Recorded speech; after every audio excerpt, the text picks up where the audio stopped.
Hey boys and girls, I got another book to read to you today. Now, the book I have today is kind of special to my heart, but it's a tall tale, and I love tall tales. Tall tales, I know you've heard the ones of Johnny Appleseed, Paul Bunyan, John Henry, but today's tall tale is a story about a firefighter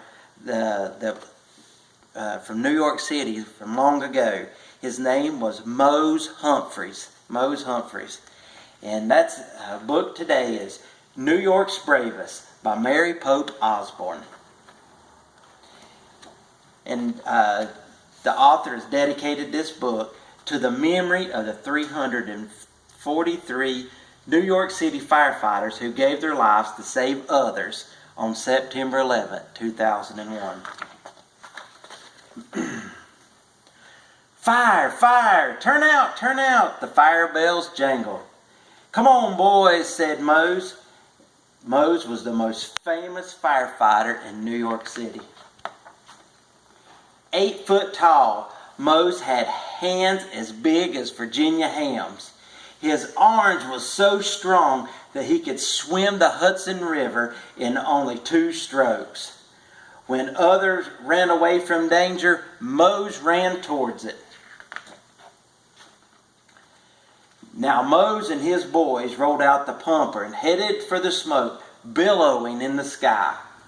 They ran past the horse stables and wooden shanties.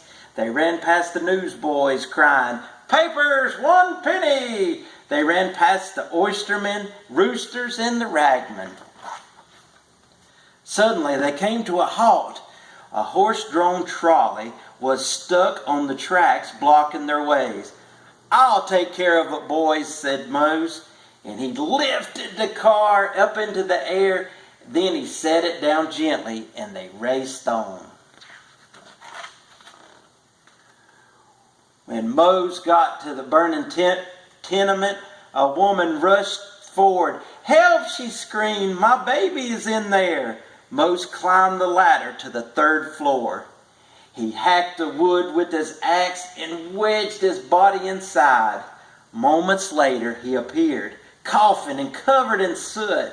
"He's alone!" the mother cried. "Where's my baby?"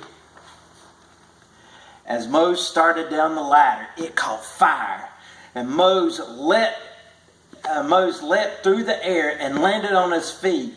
He reached up in his hat and pulled out the baby. Thank you," cried his mother.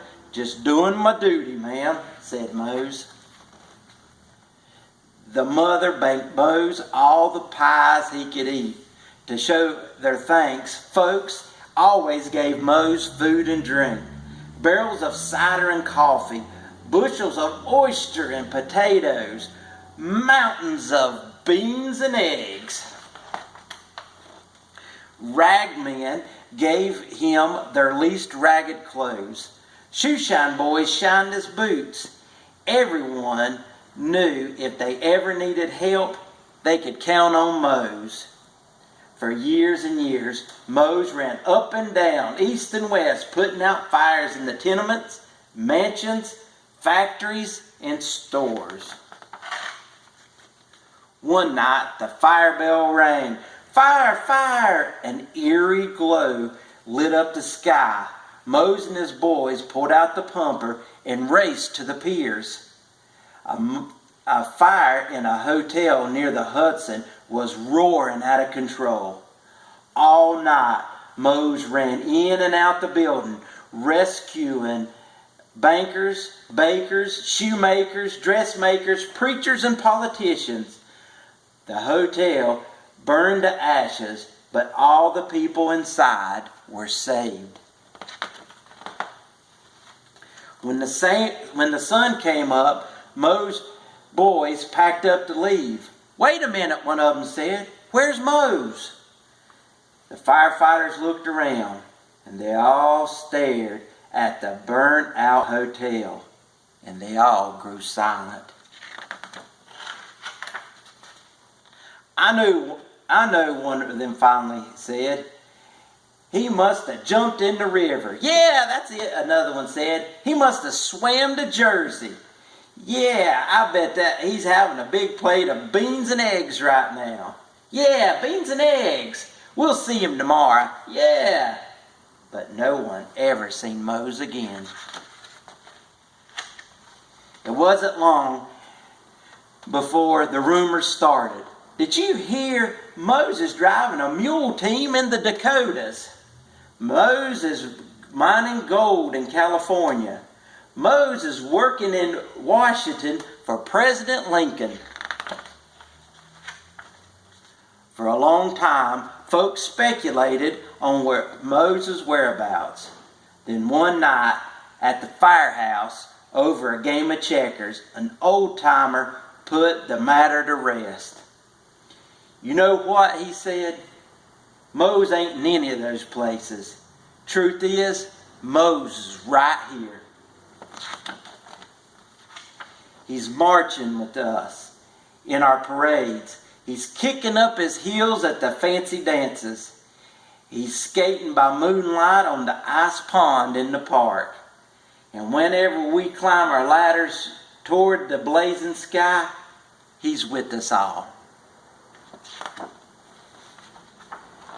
Whenever we save folks, he saves them too. You see, that firefighter, he'll never leave us. He's the very spirit of the New York City. The end.